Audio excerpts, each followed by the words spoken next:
След края на лятото се замислях върху живота си и малко ми е неудобно да се призная, но оказа се, че съм видял повече жени по Бански, отколкото по Бельо.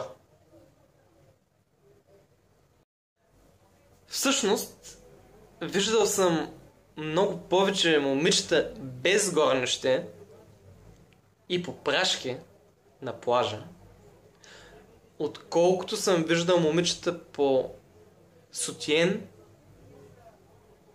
и гащи. Което означава, че аз съм виждал много повече цици, отколкото сутиени.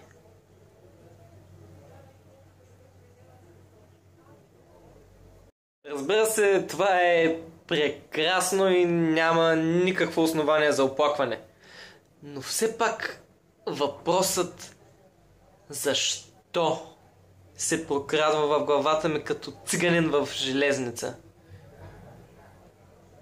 Защо момичетата се срамуват да се показват по Бельо и когато случайно ги зърнеш в съблекалня или вие си знаете къде, те изпадат в истерия и започват да се крият и възмущават и да ви псуват чисти простаци. А в същото време публикуват безброй снимки най-нагло по Бански и по прашки във Фейсбук през цялото лято. Защо? Подозирам, че тук отново има пръст женската логика, която няма как да ви обясня, но според мен Банския е предвиден да се носи. Имам предвид, Банският е предвиден да се показва, докато Бельото е предвидено да се носи под дрехите.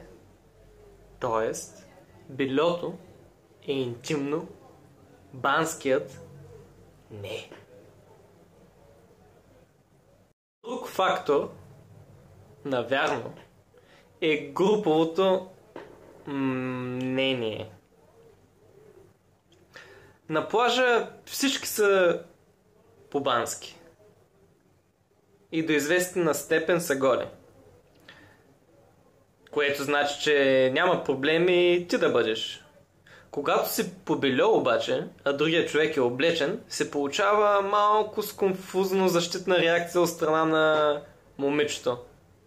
Казвам момичето, защото най-често момчето и да е по Бельо и да не е, никой не го вълнува. Та съвета ме, ако видите момиче по Бельо и то се смути, бързо сваляйте и вашите дрехи, за да се получи баланс. В заключение няма какво друго да кажа, освен обичам лятото.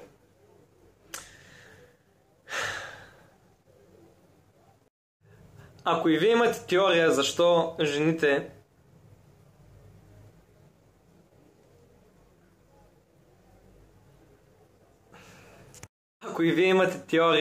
защо жените нямат нищо против да се разсъбличат по Бански, кой ми пише, бе? Ако случайно и вие имате теория, с която обяснявате защо престани да ми пишеш. Ако случайно и вие имате теория за това защо ми нормално, забравих какво ще казвам. Ще се радвам да споделите вашите мнения под